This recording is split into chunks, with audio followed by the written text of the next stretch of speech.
So today I run our family business.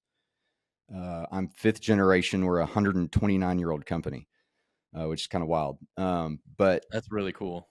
yeah, it's just an old family company. We started in 1895. We're in the furniture and interior design business here in Tyler, and we just have our store here, and just have done what we do for quite a while. And got an amazing team. We've got an amazing company. Just a lot of really awesome people who make us look good. Honestly, I feel like, um, and but coming into this business, man. So I go from these 2 years of not making anything to stepping into this business, and it's amazing in a lot of ways. But at the same time, there's no playbook or training for how do you deal with the pressure of being fifth generation. And it's like, no one ever said this to me outright. My dad didn't say this to me, but in my mind, it's like, am I going to be the one who screws it all up? Is it all, am I going to come in, sink the ship, crash the plane? And um, I just had a super hard time navigating the pressure of running an old family company like this, and just the legacy element to it. And I mean, running a business is stressful no matter what. Having a career is stressful no matter what. There's a little bit of a difference when it's an old family business, and just taking that on. And so man, over the course of the next few years, and I got into the company about 2009, early 2009. um, I just started developing like this anxiety and this overwhelm and pressure. And it's like I would come into the office every day and I was trying as hard as I could, but there was just this piece of me that just felt like I was still falling short, and this piece of me that felt like I still wasn't living up to not my wife's expectations, but my own expectations of who I wanted to be as a husband and father. And slowly but surely, like, it just got to this point where I would bring a backpack into the office every day. No one really knew what was in the backpack, but I'd bring it in, and I had 5 undershirts in that backpack, because as soon as I woke up in the morning, I would start sweating, and it would not stop all day, to the point that I would close the door to my office, and every couple of hours I would switch out my undershirts. I wouldn't wear blue because you'd see these huge sweat stains if I did. I just wore white shirts and shirts that wouldn't show, but the pressure inside was just massive, and I didn't know how to process it. I didn't know how to deal with it. I didn't have someone I could really go talk to, and I didn't feel like I could go to my dad, even though like I could have. It's just something in me was like, I just got to figure this out. And so I started doing stuff like marathons, and started, just trying to basically exercise the stress out. And that worked some, but I would say the mental emotional side that of me, and where I was, just was becoming super unhealthy.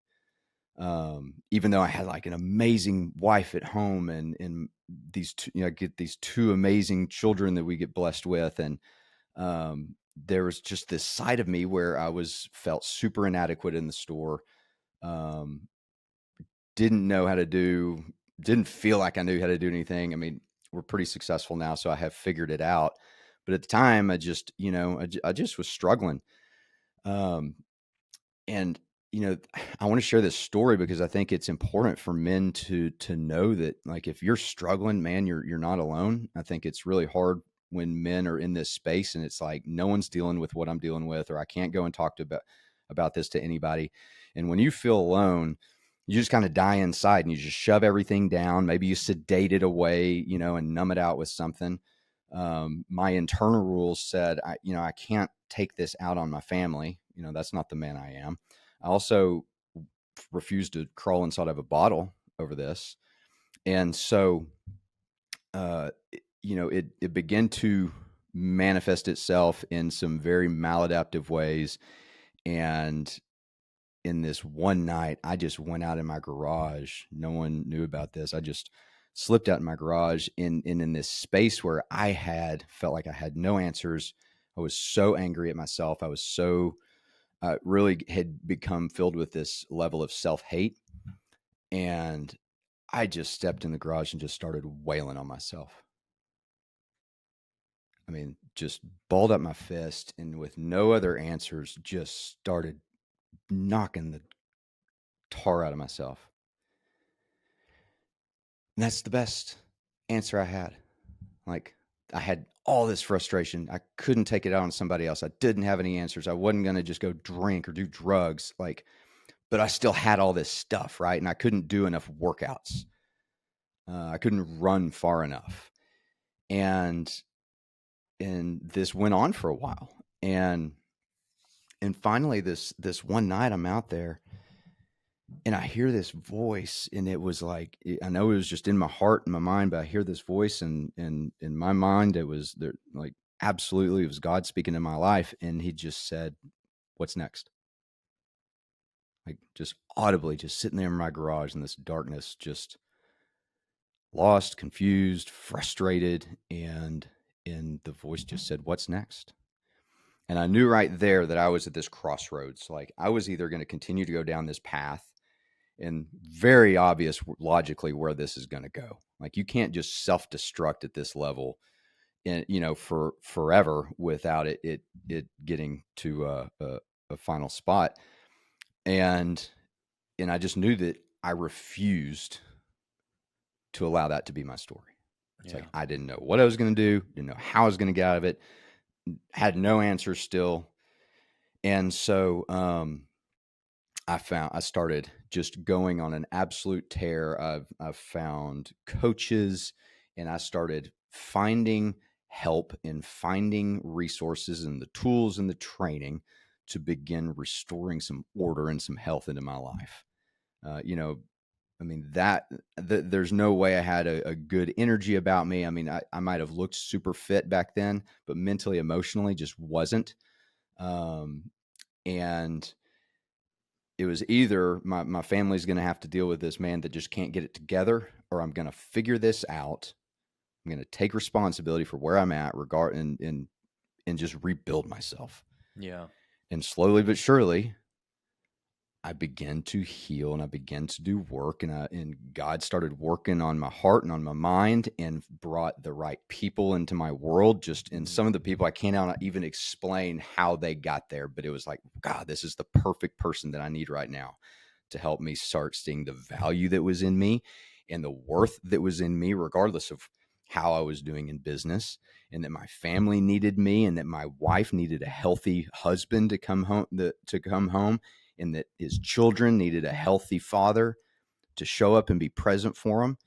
And I look back on it now, and it's like, God, why would I even share this? Because there's a big piece of me that's like, God, I could just tuck that away in a closet and just be ashamed of it. It's like, there may be another man out there who is feeling the same thing.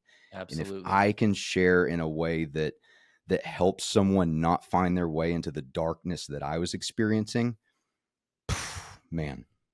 That's what it's all about, man. Yeah. And, failures teach us everything in life. And even if we feel like a failure, sometimes it's also what kind of pulls us through when we start to realize that we can continuously overcome those failures and start to grow from them. But you mentioned mentors and, things like that. Is there like a specific book or maybe a movie or an interview or even a mentor that jumped into your life that kind of spun your head a little and turned you around by chance? It's kind of like turning a ship, right? You don't just turn on a dime like you would a jet ski. So I feel like I would coach with one person that would start the turn, and then I would kind of get to the end of them, and then I would move on to the next. And so I actually worked with the first gentleman I worked with, I found through the Tony Robbins coaching group, and worked with him for a while. And then I found another coach and worked with him for a couple of years, and then got to a point where it's like, I feel like we're, like this relationship's kind of at its spot. And then another guy showed up, and then another coach showed up. And then before long, I look back and I'm like, wow, I've got this string of people, all who have brought something unique that I needed at the time, and that have helped me to grow tremendously. And I look back on it like, running the business today is no less stressful than it was then. The difference is I've built the capacity within myself to Right. actually be able to handle that and show back up at my home at night and be a great present, loving father and husband who, my kids are excited when they hear the garage door going up. They're not running from it thinking, what version of Yeah. dad's going to come home, Right. Yeah. At any point in time, did you adjust your expectations? Because they say that the distance between your expectations and the reality of things is usually misery, and Yeah. so you have to bring those in a little bit closer. So I'm just wondering if you did adjust it, and I'd also like to know if these kind of things were eroding into your family life, because I know that they've affected me. Like when something was waiting on me enough, it started affecting. Like my wife would start to see it, my kids would start to see it, and then I'd have to do something to alleviate it, right? So like my example was I had to take a couple of weeks off of work and take a break to prevent a meltdown basically, or a breakdown. So I'm just curious if you had to do anything like that. To ask it about the first question of adjusting expectations, I think I'm a standard over high achiever kind of a mindset, and so I didn't adjust my expectations so much as I feel like I have learned. My wife would say to me, "God, I wish you could feel the joy that I feel." And at that time, I was just so,